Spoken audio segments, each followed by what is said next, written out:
And good morning, everybody. Today we've got a very special guest from Las Vegas Inferno, one of the founding members, Jairo Urcuyo. Is that correct? Did I say that wrong? Yeah, there we go. Good morning. How are you? Good morning. I'm doing amazing. How about yourself? Fantastic. I'm ready to get my second lesson in on esports to learn all about that. And you're one of the founding members. Is that correct? Yeah, actually, I am the CEO and founder of the Las Vegas Inferno. What brought you to esports? Ooh, that's a good question. Graphic designing. So funny enough, long story short, I was playing Call of Duty back in the day. It was Modern Warfare 3. My friend was a graphic designer for some snipers teams. I really would like the logos and all the styles. And he's like, "You should get into graphics." He's like, "You can join the clan." I was like, "Cool, let's do it." So I ended up learning graphic designing from YouTube, nonetheless. Actually, this whole passion of mine getting into Call of Duty and getting into esports made me want to go to college, funny enough, to learn graphics so I could be better than the people inside the other clans. So I was like, okay, well, I'll go to college and now become better. And that opportunity led into different organizations that I didn't know I was capable of actually reaching. Like Strictly Business, Denial Esports back in the day when they were Call of Duty champions in 2013. I had some friends of mine that were no longer in phase, but helped me out to try to get into esports more. Little by little, learned management, everything else, and now we're here building our own brand. So, what is the Las Vegas Inferno? Tell me how exactly that works. Yeah, so Las Vegas Inferno is the official esports team of Las Vegas. We have our own proclamation by the mayor of Vegas. We even have our own day. January 6th of 2020 is when we started. So every January 6th here is called Las Vegas Inferno Day. So if you ever hear January 6th, come visit us and celebrate with us. But we started this out of just pure passion, out of just wanted to bring members in from different sides of the country where maybe streamers, content creators, YouTubers, and just gamers all around. That turned to a lot more than we would imagine. We end up becoming a sports content competition lifestyle brand, bringing in UFC fighters to former NFL players, to even music DJs from the Vegas Golden Knights, and we started thinking, okay, well, we're doing a lot of cool things in these industries, and we still are till this day. How else can we support Vegas? And we actually just, as of yesterday, raised over $10,000 in donations in charity for all the different charities that we partner up with here locally and nationally, like Gamers Outreach, Starlight Children Foundation, etc. And then we just kept pushing and started becoming into competitions like Rocket League, Apex, Call of Duty, League of Legends when we first started, and now we are here still doing the same thing but into a bigger scale. So, how does that work out? How do you raise money for the charities? So we partner up with different content creators. One of our content creators that was featured here was Smitty, Larry Fishburger, Shani. We partner up with all our major content creators, and throughout the month, depending on, so we what we do is that every quarter we pick out one charity every quarter, so every 3 months, and reach out to them. Now we have great relationship with them. Make a Wish Foundation, American Cancer Society. It depends on obviously the time of year. Recently, we just did one with American Cancer Society for pink hoodies, so we started teaming up with them on, hey, this year we did a pink breast cancer awareness hoodie for the month of October, and we sold it all month long while our streamers were raising money through Tiltify through the donations. That goes directly to the charity. On top of that, not only did we do that, part of the proceeds we sold the hoodies also went to the charity. So it just impacted and helpful and did an amazing job on that end. And we just do that every single quarter, depending on the time of the year. And you mentioned Rocket League and Call of Duty. Are there competitions that go on throughout the year? Yeah, so depending on the game that you're in, right? Rocket League has different seasons. So Rocket League just started last month. So it's around every 3 months. There's a new, I guess there's a league in the. It's a whole year worth of a league, but then during that whole entire year, around every 3 months or so, there's a major or a split, and you would try to compete in the playoffs, just like traditional sports, and get to the top two of that league in a sense of that split. At the end of it, at the very end of it, they tally up all your points. It depends on your division. United States, North America, South America, etc. and they tally up all your points, and only the top of the top make it to world championships, just like a Super Bowl. And they fight each other out at the end of the year, or the beginning of the end of the season, beginning of the year, and they fight for that major trophy. And that's your league competes against other leagues. Yeah, so it's basically what Rocket League is if you think about it, because the thing we have in esports is that we don't really have leagues, right? We don't have that NFL, the NHL like you follow in the traditional sports, but in esports there's different games, different titles. So with Rocket League, it has its own season. And then during maybe Rocket League season, there's also Call of Duty season, and that has its own season. So it has its own majors, and some of the majors are in New York or in California, and then Rocket League has the majors in maybe Switzerland or Germany or sometimes in California. So it's different games off different publishers and leagues. Hmm. And so, what is there anything coming up soon? Right for us right now, we are trying to get back into Rocket League, so the RLCS. The Rocket League season started, like I said, last month. We're trying to get back into it, and that's the beautiful thing about esports is that if you're not ready to get into esports right away during the season or in the beginning of the season, you can always come in during the middle of the season and pick up a team, and your brand's right there, like nothing ever happened. Or you can just wait till the end of the season, scout new players, new roster, and start the season off fresh. So. So, do you have any star players in Um, your league? So yeah, in the league, so it just depends on like Call of Duty, right? Call of Duty has its own star players like Scump. He's retiring next year, but he's been in this industry I think 15 plus years. I would consider him like a LeBron Wow. James in the Call of Duty industry, right? And if you follow, funny enough, we just talked about this yesterday. Um, Traditional sports have their own superstars. Like, and a perfect example I could bring up is the NBA. You know who LeBron James is or Steph Curry is. You know who Kobe Bryant was or is. You know who Michael Jordan was. So if you each esports has their own superstar. So Call of Duty has Scump, and League of Legends has Faker. It really depends on each game, but they have their own superstars in that game. Okay, so the Las Vegas Inferno just winds up using different people for different games. Yeah, so traditionally, when we go to Rocket League, for example, and I keep mentioning Rocket League because we were when we picked up Rocket League, we were top fifth in South America, and where people are wondering how are you a North America organization picking up a South America roster, and that's the beauty about esports, right? You can do that. You can pick people that because they're all online. So in a sense, is that when we're picking up these players, we're trying to make them into superstars. We're trying to make them into the next biggest thing. But you can go at the end of the season and scout them, and that's what we do. We like to scout them at the end of the season. Who's the best? Who do you think we want to pick and choose? We've done that once, and we're about to be 3 years in. We've done that once, and this was for Apex Legends.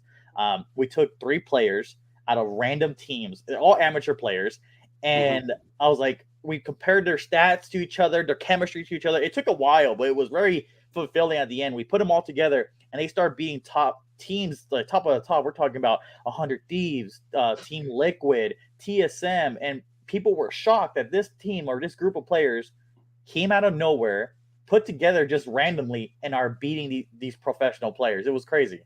Well, it doesn't sound random if you were scouting them out from the different times that they were playing before. It kind of sounds like you were going through your own version of the draft without having to wait your turn to pick and choose.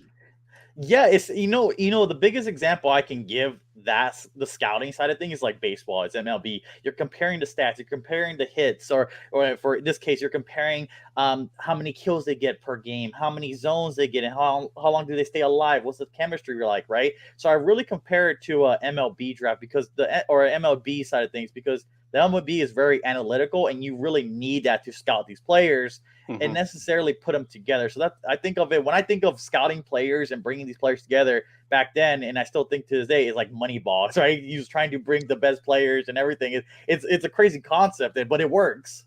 Yeah, yeah, putting getting the stats together that work well together as opposed to just one major player.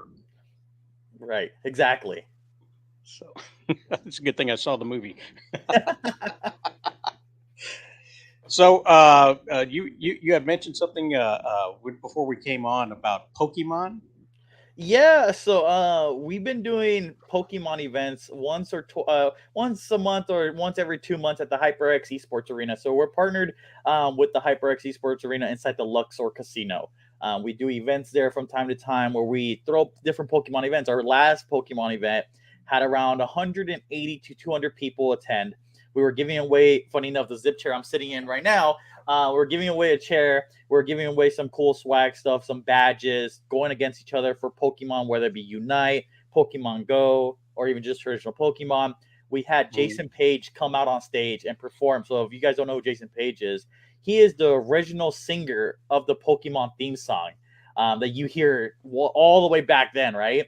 So he performed all three songs. People were going crazy and loved it. Now people are asking us, hey, when's the next event? When's the next Pokemon event? I really enjoyed it. And that's our thing is that with esports, we made it fun. We made it cool. And now we're throwing actually event this month again for the newest Pokemon game that's coming out, Scarlet and Violet. So we're doing a launch party and hopefully we'll have the same or even more people attend.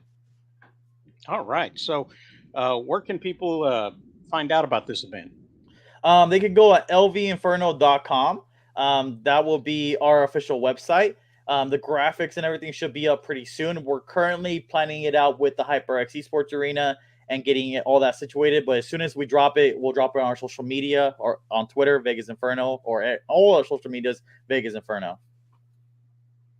Let's see if I can bring this up here real quick. There we go. Awesome. lvinferno.com. You can Yep. see the and you did these graphics?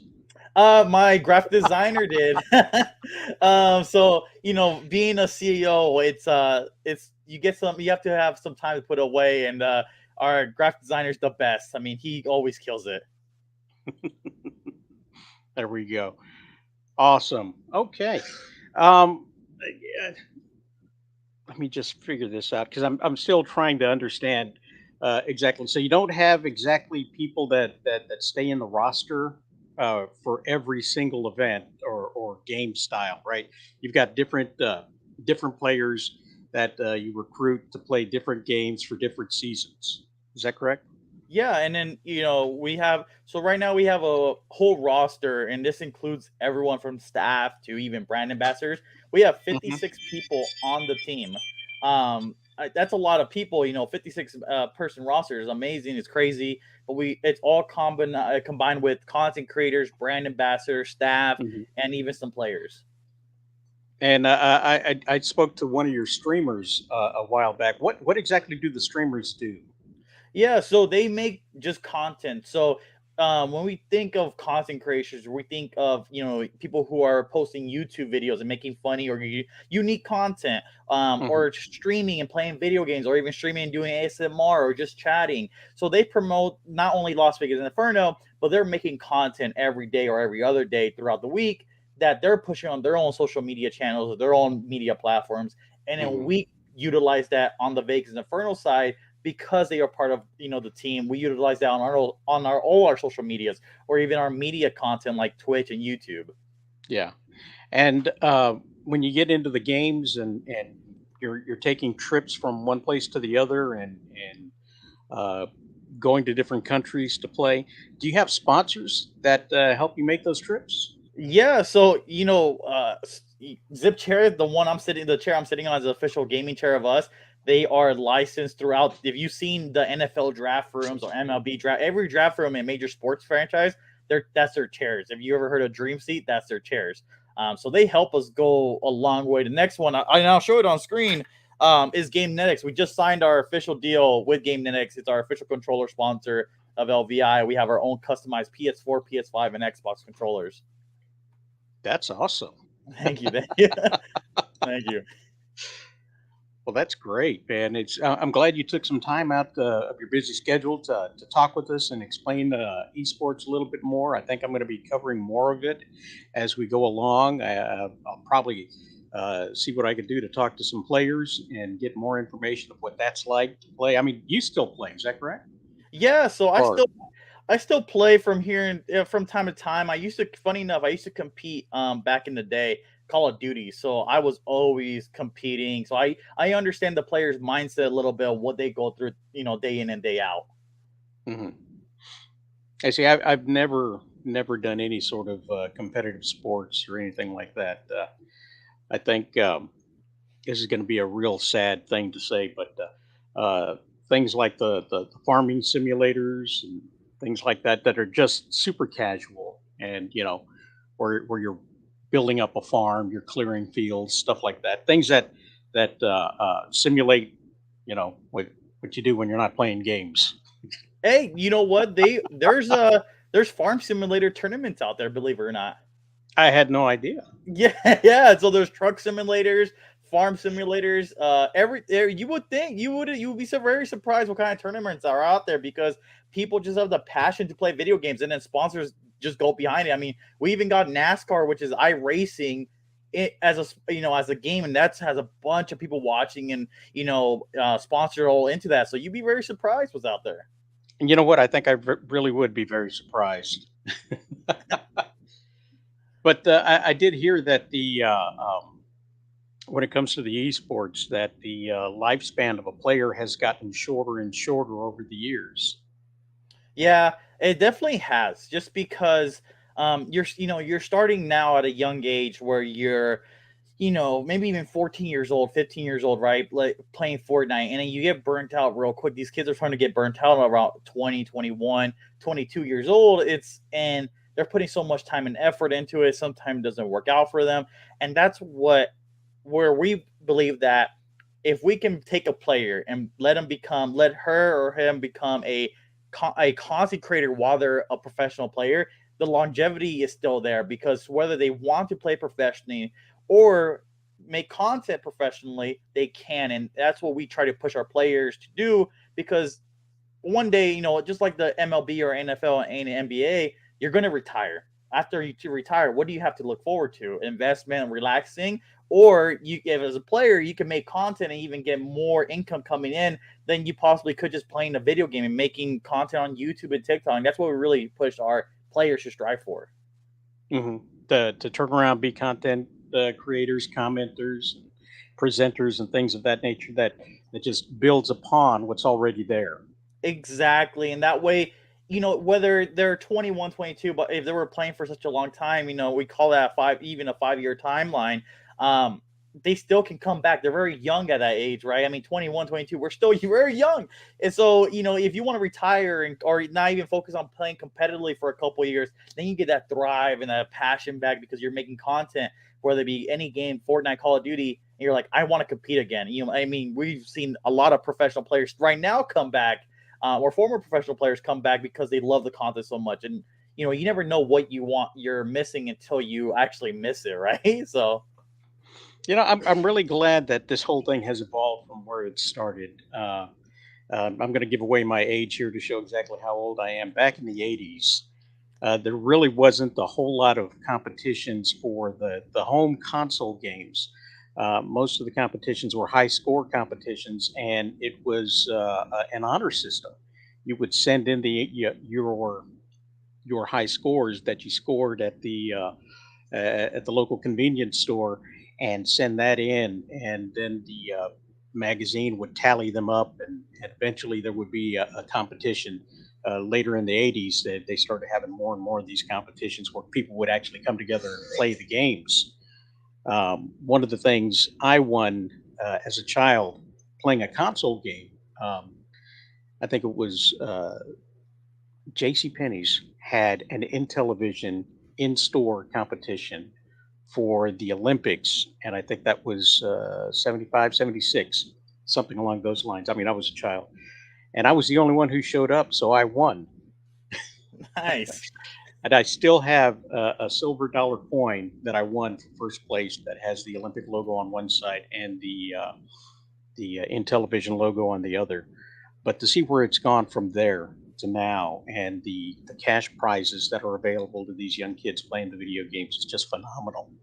Oh, listen, 100%. I was born in the early '90s, and I say early '90s because I was born in '94. So I'm pretty I'm getting up there a little bit more, but seeing it where when I first started was for playing video games was at the SNS or SES, and seeing where it's at now and competitions, growing up in in this era of just competitions, has it's definitely crazy for me. I mean, for me, it's very normal, right? Because I grew up in the, I guess, the internet era and the Yeah. competition era. So like, for I speak to a lot of other people, and they're very surprised where this industry has become. I mean, I'm sitting next to a highly built PC, and when I was playing console, all it was, I'm gonna turn on the PlayStation or Xbox, and we're gonna play Call of Duty. Now it's, I got all these fans and Nvidia cards and graphics cards. I'm just like, I don't know half the things that these things do, but I had to learn, the hard way.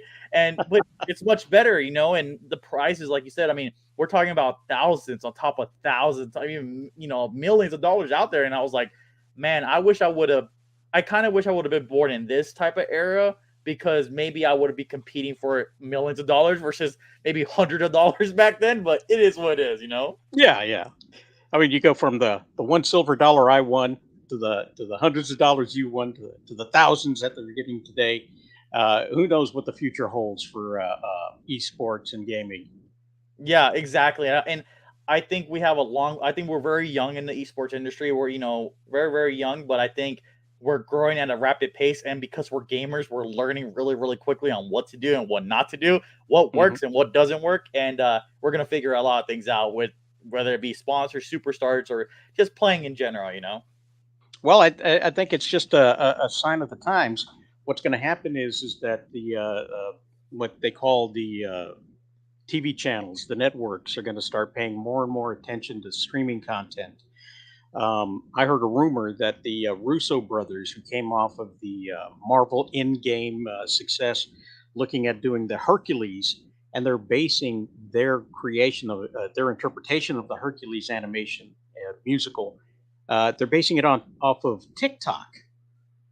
So what's going to happen is you're going to wind up having ESPN covering more and more of the esports rather than just the few here and there in between sporting seasons. It's going to take off on its own, and you're going to see more of this stuff integrated into regular everyday society. Oh yeah, funny enough, I was just talking about this yesterday about at the 2K league does an amazing job. The NBA 2K league, I think, is one of the best leagues out there that for esports wise. They're starting to push their players into ESPN, morning shows with ESPN. And you're starting to see it a little bit more. I think, and I would love to see ESPN take, or even other channels take a more initiative to stream these leagues, because right now it's not on most of it's not on television. You got to go on YouTube or Twitch or whatever it keeps be to watch these games. But I really think in the future we'll push that boundaries of saying, hey, instead of watching a basketball game, I'm going to watch a virtual basketball game because I really like this better than that. And I don't think we'll get to the point where the traditional sports will be obsolete, but I think I think that we'll get to the point that people are watching this type of video games or a video game in general versus someone who's watching baseball. The average person watching baseball right now is 45 years old and up. We're losing the demographic. They're losing the demographic right now, and Mhm. we as a team locally, we're actually doing activation here with the MILB to push our next generation to be fans of baseball, because we are also noticing, like, hey, I grew up in baseball. It's sad to see that the average fan is only 45 years old and up. Let's start helping these sports teams. I think everyone around the country should do these, where esports are helping traditional sports grow in their demographic, so they have more fans, and then we also have more fans. Do you find more and more sports entertainers making the transition to being involved with esports? In Vegas, yes. I don't. I see it in Pittsburgh a little bit with the Pittsburgh Knights. That's their esports team. They do stuff with the Steelers and the Pirates. We do it a lot here. Funny enough, we are teamed up with the Silver Knights. We just did an event 2 days ago. We trick or treat. 3,000 kids came by our booth, play Super Smash or Mario Kart. We give a lot of candy away, but there's also those parents that came around. We're teamed up with the Nevada Esports Education League. They were giving away a $300 scholarship for kids playing video games, and the parents were interested. And those are your traditional fans of sports. And you had the kids that automatically knew what Super Smash is, what Mario was, or Mario Kart. And so we combined a little bit of both. So we started noticing in Vegas that not only did the Silver Knights and the Golden Knights want to do this, but also the WNBA with the Vegas Aces, the MILB team with the Vegas Aviators. The Raiders are starting to take the initiative. So a lot of sports teams here in Vegas are starting to realize, hey, we got to get into esports one way, shape, or another, and we're here perfectly in place as the official team, trying to help them grow in our demographic and vice versa. Are there other official city teams across the U.S.?